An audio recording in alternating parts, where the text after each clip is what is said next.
और बात करते करते अचानक ही उसका सिग्नल चला जाता है, इसीलिए उसका फोन डिस्कनेक्ट हो जाता है। और तभी मौली सामने से देखती है कि एक आदमी उन्हीं की तरफ चला आ रहा है। और जब ये ध्यान से देखते हैं तो इन्हें पता चलता है कि ये कोई इन्फेक्टेड इंसान है, यानी कि ये ज़ॉम्बी है जो इन्हें मारने के लिए इनकी तरफ लगातार बढ़ रहा होता है। इसीलिए निक अपनी गाड़ी से गन निकालता है। उसी वक्त उसका मोबाइल भी नीचे गिर जाता है और अब वो ज़ॉम्बी के ऊपर गोलियां चलाता है, जिस वजह से ज़ॉम्बी नीचे जमीन पर गिर जाता है। ये दोनों बहुत खुश होते हैं कि इन्होंने ज़ॉम्बी को मार दिया, लेकिन अब भी वो जिंदा होता है। निक एक और गोली चलाता है, लेकिन ज़ॉम्बी को कुछ नहीं होता और अब निक की गन में गोलियां भी खत्म हो चुकी है। इसीलिए मजबूरी में इन दोनों को एक बार फिर से कार में वापस बैठना पड़ता है, जिसके बाद ये ज़ॉम्बी का यहाँ से जाने का इंतजार करते हैं। लेकिन ज़ॉम्बी इन्हीं की गाड़ी के चारों तरफ है, क्योंकि वो इन्हें मारना चाहता है। यहाँ रात हो जाती है, लेकिन ज़ॉम्बी अब भी इन्हें इनकी साइड विंडो से देख रहा होता है। दरअसल निक से सबसे बड़ी गलती ये हुई होती है कि उसका मोबाइल गाड़ी के बाहर गिरा हुआ है, जो वो अंदर नहीं लाया था, और अब इन्हें मोबाइल को हासिल करना होगा। ये गाड़ी की लाइट जलाते हैं और देखते हैं कि ज़ॉम्बी आसपास नहीं है। इसीलिए मौली चुपके से कार से उतरती है और जल्दी वो मोबाइल तक पहुंच जाती है।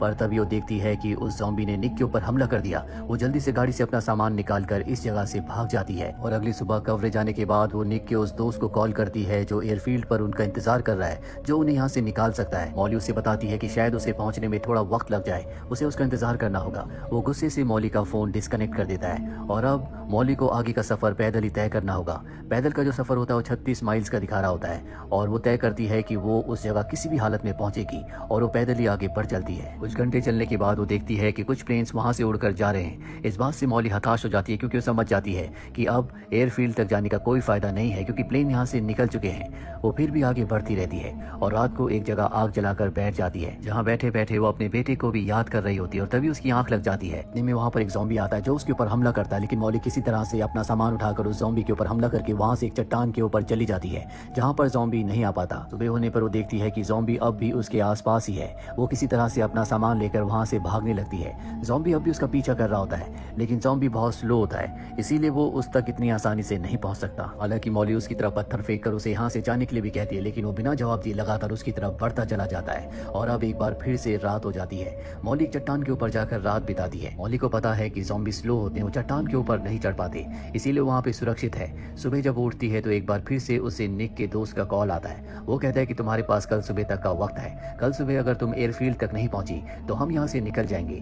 इसका मतलब ये है कि अब भी उसके पास एक मौका है कि वो यहाँ से निकलकर अपनी जान बचा सके। मौली एक बार फिर से अपना सफर शुरू करती है। वो ज़ॉम्बी अब भी लगातार उसके पीछे आ रहा होता है। मौली का खाना पानी सब कुछ खत्म हो चुका है, इसीलिए उसकी बॉडी डिहाइड्रेट होती है और यहाँ पर गर्मी बहुत ज्यादा है। वो रुक भी नहीं सकती, क्योंकि अगर वो रुकी तो ज़ॉम्बी उसके ऊपर हमला कर देगा। और मौली बहुत ज्यादा थक चुकी है। थकान की वजह से उसकी आंखें बंद हो रही होती है और तभी सामने से एक बहुत बड़ा तूफान आ जाता है। वो ज़ॉम्बी के साथ उस तूफान में फंस जाती है और जब उसे होश आता है उसकी आंखें खुलती है। वो देखती है कि सड़क के पास से एक गाड़ी गुजर रही है। वो उन्हें आवाज देती है, जिसमें से दो आदमी बाहर निकलते हैं। वो सबसे पहले मौली को पीने के लिए पानी देते हैं। इनमें से एक का नाम टेड और दूसरे का नाम जेसन होता है। मौली उन्हें बताती है कि उसे एयरफील्ड तक जाना है, तभी वो इस देश से बाहर निकल सकती है। ये मौली को गाड़ी में बिठाते हैं। मौली देखती है कि उसका बैग उसके पास नहीं है। वो कहती है कि शायद मेरा बैग वहीं पर गिरा होगा जहाँ पर मैं बेहोश थी। ये दोनों के दोनों उसका बैग लेने के लिए जाते हैं। मौली गाड़ी में देखती है कि एक पिता और बेटे की फोटो है और फोटो में बेटे ने जो कैप पहनी होती है इस वक्त वो जेसन ने पहनी होती है और पीछे कुछ खून के निशान भी होते हैं। मौली समझ जाती है कि ये दोनों के दोनों खूनी है। और अब ये दोनों गाड़ी में आने के बाद मौली से कहते हैं कि हमें भी एयरफील्ड जाना है, तुम हमें वहाँ का पता बता दो कि एयरफील्ड कहाँ पर है। मौली को मजबूरी में उन्हें एयरफील्ड का पता बताना पड़ता है, जिसके बाद ही मौली को मारने की कोशिश करते हैं। मौली जोर जोर से चिल्लाना शुरू कर देती है और तभी हम रेत को हिलते हुए देखते हैं, जिसके अंदर से वही ज़ॉम्बी निकलता है जो कई दिनों से मौली का पीछा कर रहा है। और अब वो उस जगह पर आता है जहाँ पर मौली को दोनों लोग मार रहे होते हैं। वो जेसन की दोस्त की गर्दन पर काट लेता है और जेसन वहाँ से किसी तरह से गाड़ी लेकर भाग जाता है और गाड़ी से कुछ खाने पीने का सामान नीचे गिर जाता है। और अब मौली एक बार फिर से इस भीड़ में अकेली है।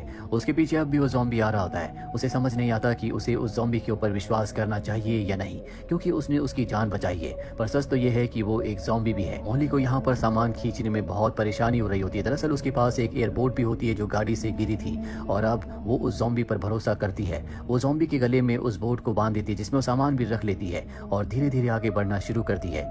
जिसके बाद वो ज़ॉम्बी को अपनी कहानी बताती है कि पहले वो एक पोल डांसर थी। वो कम उम्र में माँ बन गई थी। उसने एक बेटे को जन्म दिया था, लेकिन उस वक्त वो उसकी देखभाल करने के लिए पूरी तरह से तैयार नहीं थी। इसीलिए उसने अपने बेटे को अपनी बड़ी बहन को दे दिया और उसी ने उसके बेटे की देखभाल की। वो अब भी अपने बेटे को बहुत मिस करती है और अब वो तय करती है कि वो ज़ॉम्बी को ट्रेन करेगी। अगर वो उसका कहना मानेगा तो उसे अपने साथ ले जाएगी, नहीं तो यहीं भीड़ में छोड़ देगी।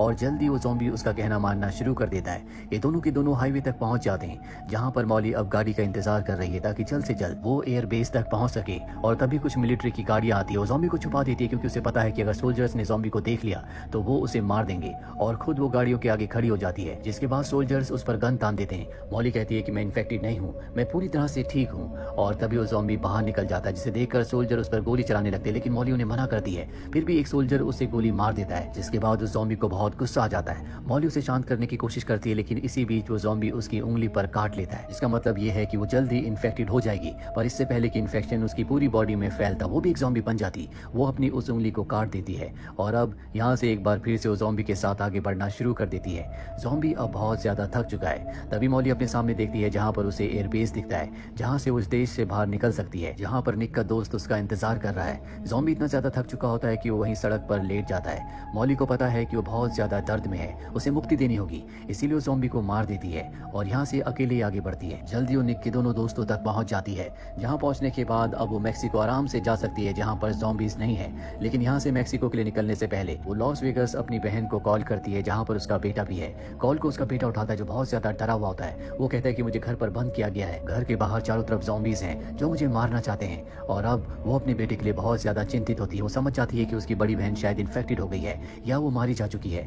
अब उसे पता है कि उसके बेटे को उसकी जरूरत है, इसीलिए वो मैक्सिको के प्लान को कैंसिल कर देती है। दोनों के दोनों यहाँ से निकल जाते हैं और वो किसी तरह से ज़ॉम्बी से लड़ते हुए गाड़ी तक पहुंच जाती है, और जल्दी गाड़ी से लॉस वेगस की उस जगह पहुंच जाती है जहाँ पर उसकी बड़ी बहन रहती है। और जब वो अपनी बड़ी बहन के घर के अंदर जाती है तो उसे पता चल जाता है कि उसकी बहन और उसका पति मारे जा चुके हैं। वो अपने बेटे के कमरे में जाती है और देखती है कि उसका बेटा अपने टेंट के अंदर छुपा हुआ है, बहुत ज्यादा डरा हुआ होता है। वो अपने बेटे को लेकर नीचे आती है, जहाँ दरवाजे के बाहर बहुत सारे ज़ॉम्बीज हैं जो अंदर आने की कोशिश कर रहे हैं। वो अपने बेटे से कहती है कि तुम मेरे पीछे रहना। उसके हाथ में शॉवेल होता है और वो आगे बढ़ती है और ज़ॉम्बी के ऊपर हमला करती है, और यहीं पर ब्लैकआउट हो जाता है, जिसके बाद ये फिल्म, ये कहानी यहीं पर खत्म कर दी जाती है। आपको क्या लगता है कि जो ज़ॉम्बी मॉली के पीछे आ रहा था, जिसने उसकी मदद की थी, वो ऐसा क्यों कर रहा था? उसके दिल और दिमाग में क्या चल रहा था? जबकि हर एक ज़ॉम्बी या तो दूसरे इंसान को मारना चाहता है या उसे इन्फेक्टेड करना चाहता है। अगर आपके पास इसका जवाब है तो कमेंट बॉक्स में जरूर लिखें। उम्मीद करते हैं कि ये कहानी आपको पसंद आई होगी।